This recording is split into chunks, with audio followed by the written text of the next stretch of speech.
it is very challenging. Yeah. What are some differences you notice in children's art as children get older? Do you notice anything that happens? I think a few things happen depending upon who the student or who the child is. Some students become less creative, like they feel a little more self-conscious, they're less likely to try something. Like if you tell a kindergartner, draw a picture of your family, they can do it lickety-split. If you give that assignment to like a third or fourth grader, they might say, I can't draw, or they might just draw, there's hesitation there. But on the other side of that, you see kids who do have an interest in art that really start to get into it, and they practice drawing at home.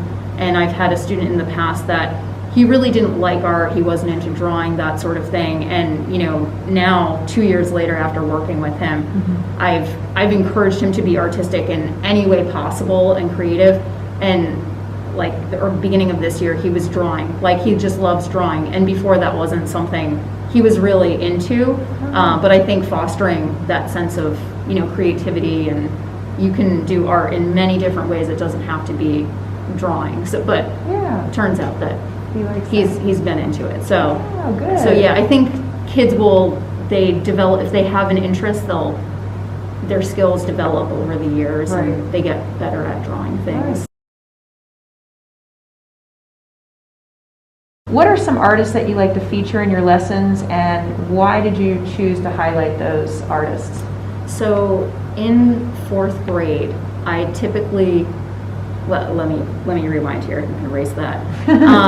So I like to highlight for portraiture Kehinde Wiley and Amy Sherald, and they are the 2 artists that painted the Obama portraits. I did not choose them for that reason. I chose them because they are Black artists, and they are really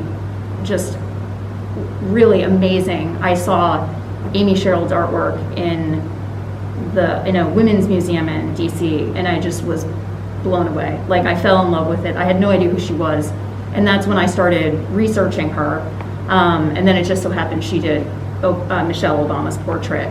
But I chose them also because they talk about representing their race. They talk about representing Black people, and how in an art museum, if you were to walk into any art museum, it's mostly white portraiture, and they notice that they didn't see themselves represented in the artwork. And so it's really important that they create this artwork so that other people can see themselves in the artwork, so that it makes going to museums more rewarding, and the word isn't coming to me, but just they can like relate to it. They can relate to it, and it opens a dialogue with the artwork. You're more likely to have a connection and delve into it. So those are my 2 favorite people that I kind